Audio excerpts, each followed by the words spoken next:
ის ფაქტი, რომ ჯოსეფ სმითს ჰქონდა კითხვა ღმერთთან მივიდა ამ კითხვით და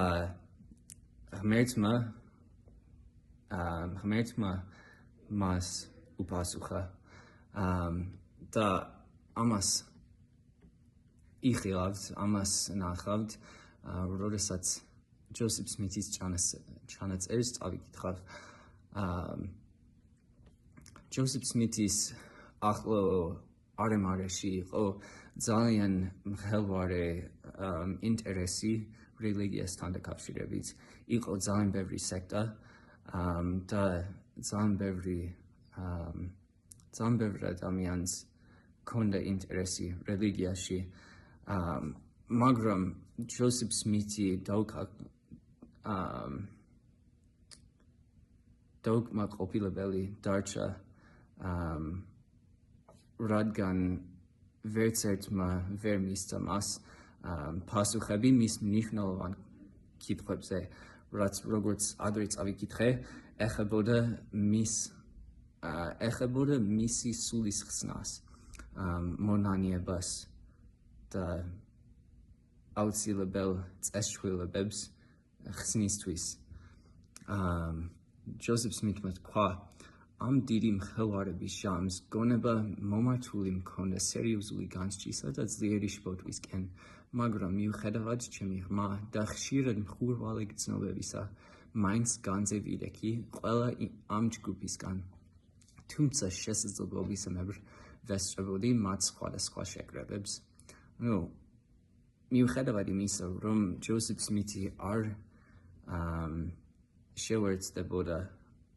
უერთდებოდა არც ერთ ეკლესიას, ათეისტი არ იყო, ღმერთის სწამდა და ძალიან უნდოდა მასთან მიუახლოვებული ყოფილიყო, მაგრამ გზა ვერ გამოიკვლია.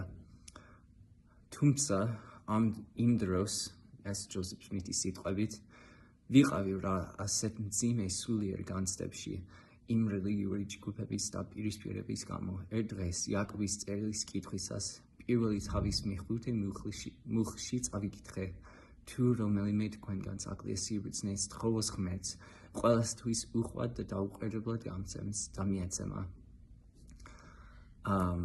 ეს არის კიდევ ერთი მნიშვნელოვანი ფაქტი, რადგან ჯოსეფ სმითი ამ წმინდა წერილების კითხვისას იყო იგრძნო სული წმინდის კარნახი.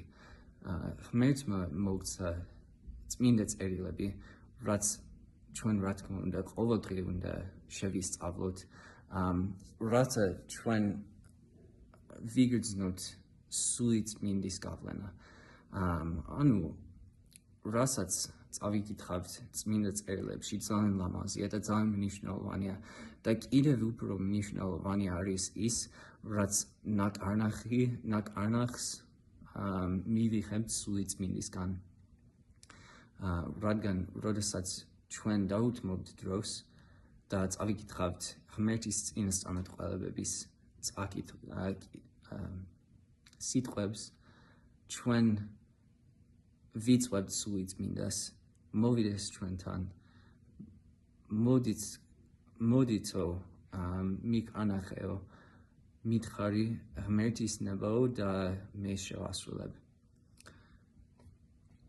ამას ეს გააკეთა ჯოსეფ სმითი და მისი რწმენის შესაბამისად და მისი ძალისხმევის შესაბამისად მან მიიღო პასუხი.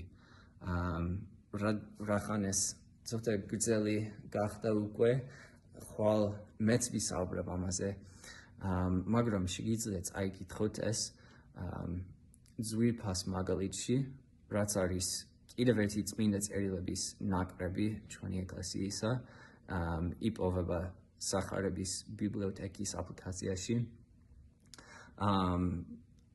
აღდგენის განცხადება ასევე შეგიძლია მოიპოვო იმ aplikacიაში და მოგიწევთ ასევე იპოვოთ და წაიკითხოთ, ჩემთან ერთად შეისწავლოთ მოთხრობა და აღთქმები და იესო ქრისტეს სახარების სისხლის აღდგენა, მოდი და გამომყევის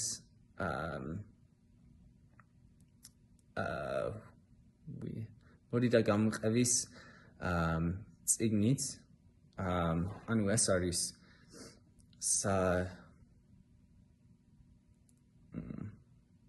საგამკლეველ წიგნი დამხმარე წიგნი წმინდა წერილების შესწავლაში რომ დაგეხმარო შეიგნო მნიშვნელოვანი ფაქტები და მნიშვნელოვანი აზრები წმინდა წერილებისგან და ისიც